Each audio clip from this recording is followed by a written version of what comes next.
Hello, this is Cora. I'm CL. We are the Varvells, and we are here from the holler to the world. By the way of the river. And we're here to play some songs for you today. Yes, we are. We still have our new baby with us. Yes. The D45. We have not gotten tired of it yet. No. Hopefully it won't. No, I don't think I will. I may look a little different. I've had my summer shearing on my hair. I don't know if I want you to say it in the comments or not, only if it's good. Brought in the shearers and had... Yeah, I got the wool trimmed off a bit. Yeah. Time to work outside in the yard, in the garden, and get things going. And we're happy to be with y'all today. I have been out, sealed, edged, and mowed the front yard a little bit, and not time to do everything, just in the tall weed part.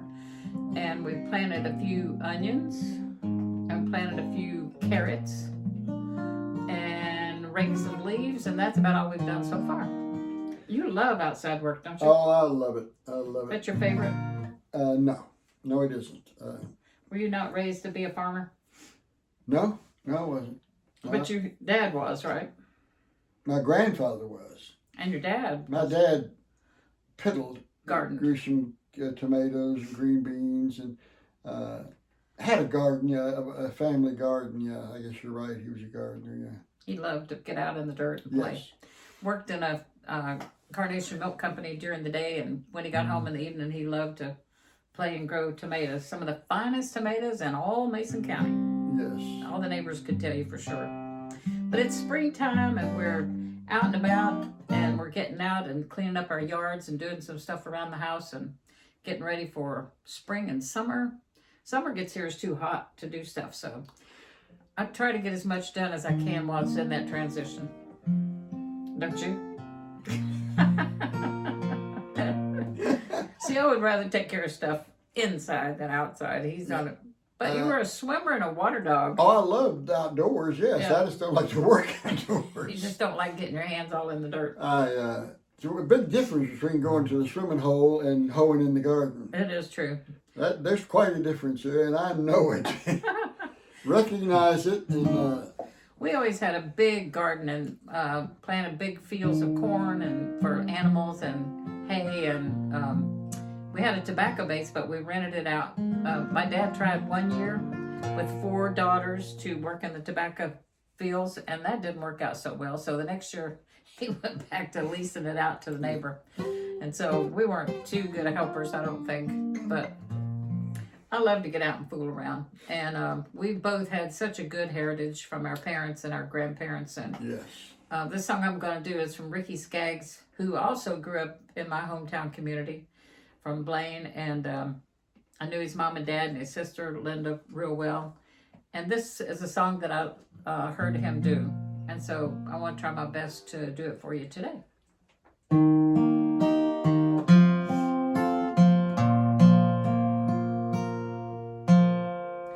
Somebody's praying, I can feel it.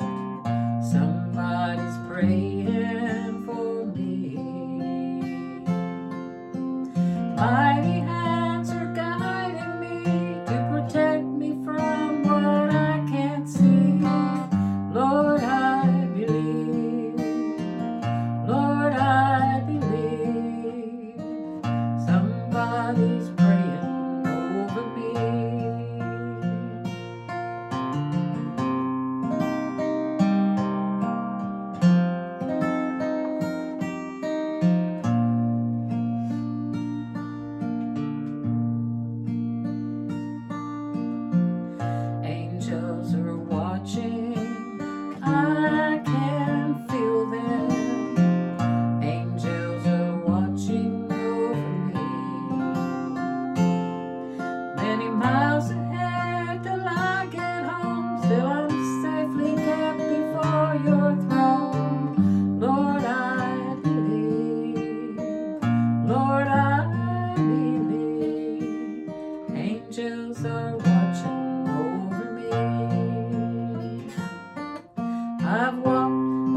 this time for me.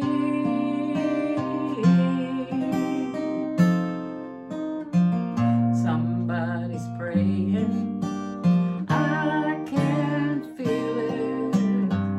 Somebody's praying for me. Mighty hands are guiding me to protect me from what I can't see. Lord, I believe. Lord, I believe. Somebody's praying over me. I've walked the barren wilderness. My pillow was a stone, and I've been through the darkest caverns where no light has ever shone. Still I went on. There was someone down on their knees. And Lord, I thank you for people praying all this time for me.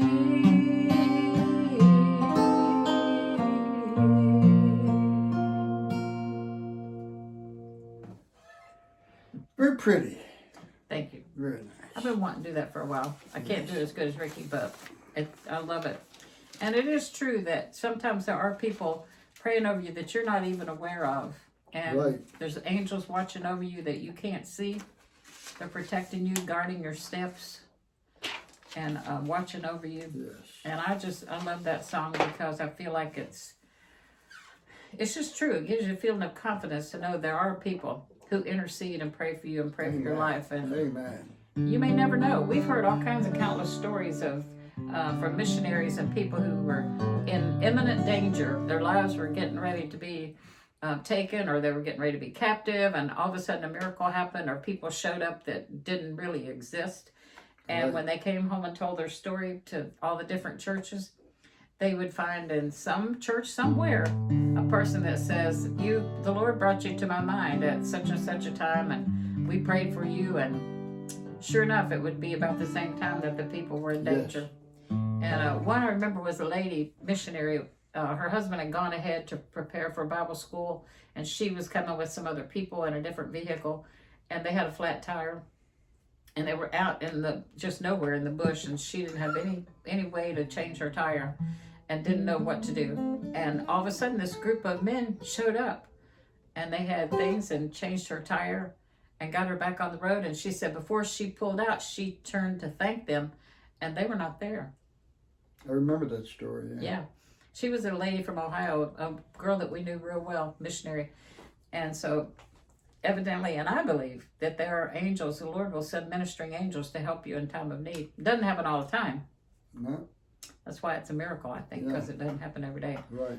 But for her, and she came home and gave her story, and sure enough, there was a person that said, you were on my mind, and I woke up and the Lord told me to pray for you guys. And so he brought them together. Another story was a missionary couple were under attack. Someone broke into their house, and was trying to kill them, and angels showed up and delivered them. And again, when time comparison was made with time change and all, the lady had been praying for them, and they were delivered. Their lives were saved because of intercessory prayer. Yes. And angels being dispatched. Yes. We don't know, anytime when we get out of a rough situation, we don't know that it wasn't a heavenly being that helped us. We see all kinds of reference in the Bible where angels came and assisted people, ministered to them. There was an angel that ministered to the Lord when he was in the desert. Amen. And so it's an occurrence.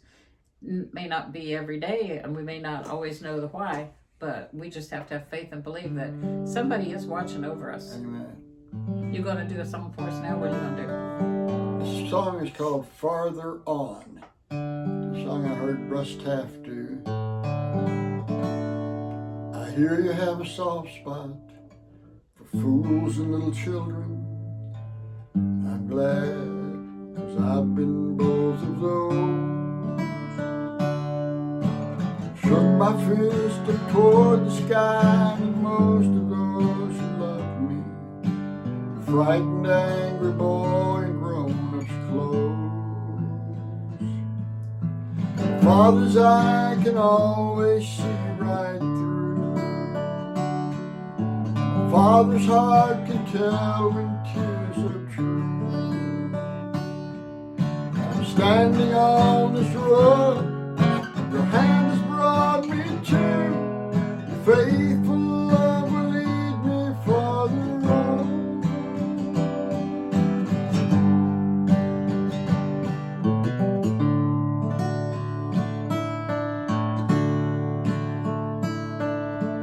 Life sure has its choices. You left those choices to me, and I'm glad. Sometimes I feel caught. It's hard to know which bridge to cross and which bridge I should be burning. I long to learn, but I'm slow at being taught. Father's eye can always see right through. Father's heart can tell when tears are true. Standing on this road, your hand has brought me to. Your faithful love will lead me for the road.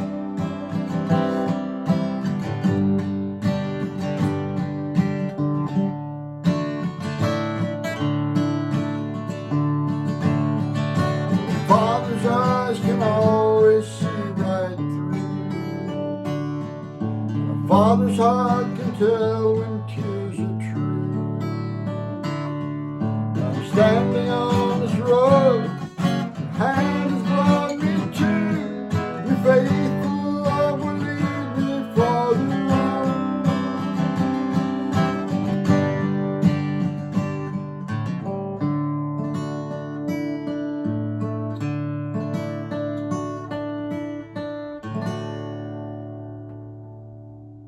Beautiful.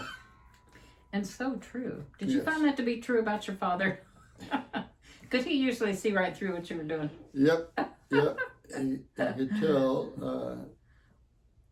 if I was not telling the whole truth, nothing but the truth, yes.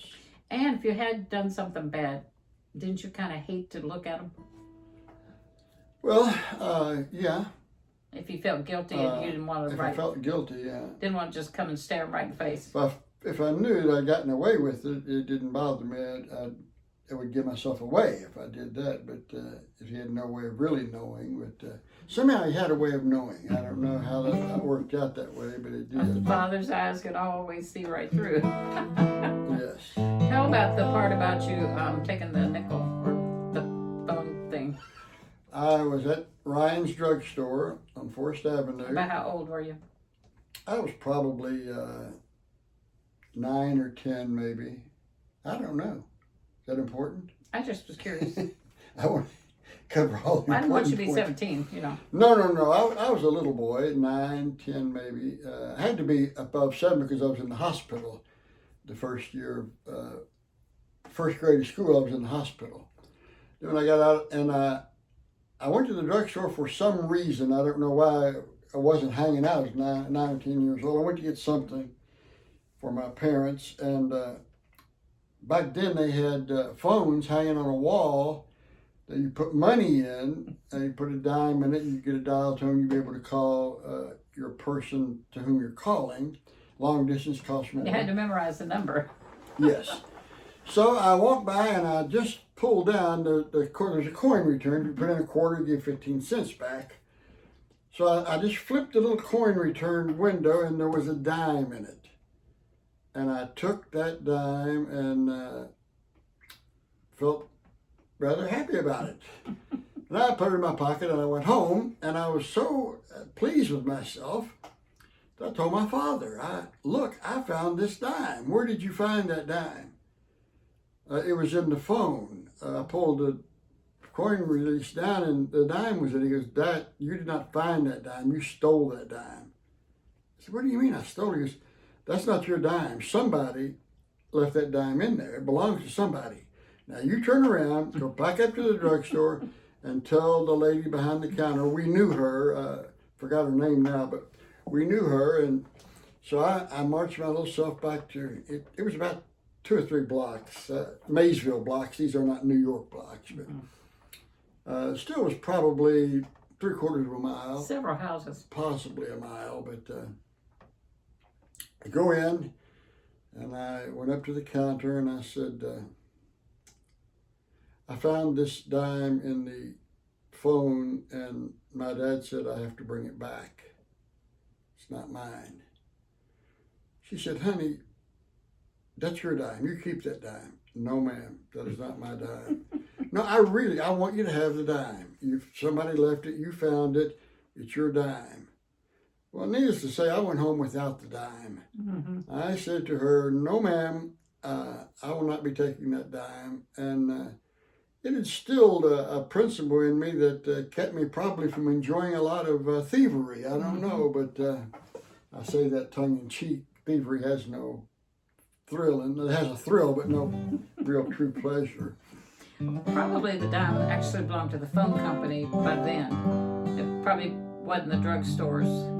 Usually those phone booths were controlled by the telephone company. Yes. So probably that dime, it would be harder for her to get the dime back to the telephone company or try to find the owner than for you just to keep it. But I would dare say it probably went in the cash drawer. I doubt the lady or if somebody came up short, sometimes they'll give you your dime or whatever, like if you're a few cents short. It could have helped someone get a Coke or something. Yeah. I'm surprised she didn't give you a Coke or a reward. She might have and you forgot about it. She may have, because she was so insistent. Piece of candy or something. I don't remember now for sure. All I remember was the poignant point of the story, don't take what's not yours. That's right. It's not yours. It doesn't matter if it's not yours, don't take it. I was at Walmart the other day. I was standing in the return line where you have to wait to go up to the desk. And over to the right are those machines where you rent carpet cleaners. And then they have one that is a where you get change. Like you can dump your change in there and it'll give you back a receipt or bills or something, Yes. like a coin thing. And this little boy, he was probably about 8. He was with his mom just walking up the aisle and he ran in there real quick and searched all through there for the change and he didn't find any. He just turned around and ran back to his mom. So Right. kids are still doing that Little today. boy that needs to hear the story about my daddy and the phone. If you have a story or a similar story of something that you did you weren't supposed to do and somebody maybe caught you or told about it or you feel bad about it, let us know. Give us a little story in the comments. Confession. Yeah, we'd like to hear your bad stories. No, just if there's something cute you want to tell us. We're always open to reading. We love reading the comments and we've gotten some great ones. And we love to share with y'all. Yes. We feel like we get to know you by the things that you write to us. So Amen. that we try to tell you and you get to know us. And so it's fun getting to know you. But that's about all we have for today, and we'll be back. We've got a whole stack of songs laid out over here, if you could see them. Things that we need to practice, go over. We have, this is March. This is the first week in March. Second, third, fourth in March. First 2 in April. And I think we got April covered. I only see 2 extra. But Well, maybe. anyway, we're getting close. We'll get them, yes. And we're trying to save some of the more Easter songs kind of from Good Friday and probably Monday after Easter. Right. Or even the whole week before Easter. Yeah, maybe for that whole week, the week leading up to Good Friday. We'll be in an Easter mood. And Easter is our, which we said on our last video, it's the Christians' Independence Day. It's our freedom day, just like America became free on July the 4th, 1776. We became free when Jesus died and hung on the cross and was resurrected. So we're very thankful for that. But we're going to leave you today. We love you. We appreciate you. Comment, like, subscribe, and we're gaining a few subscribers at a time. 565. I checked this Amen. morning. So we're just happy to have that. Y'all come back now here. We love y'all. Bye-bye.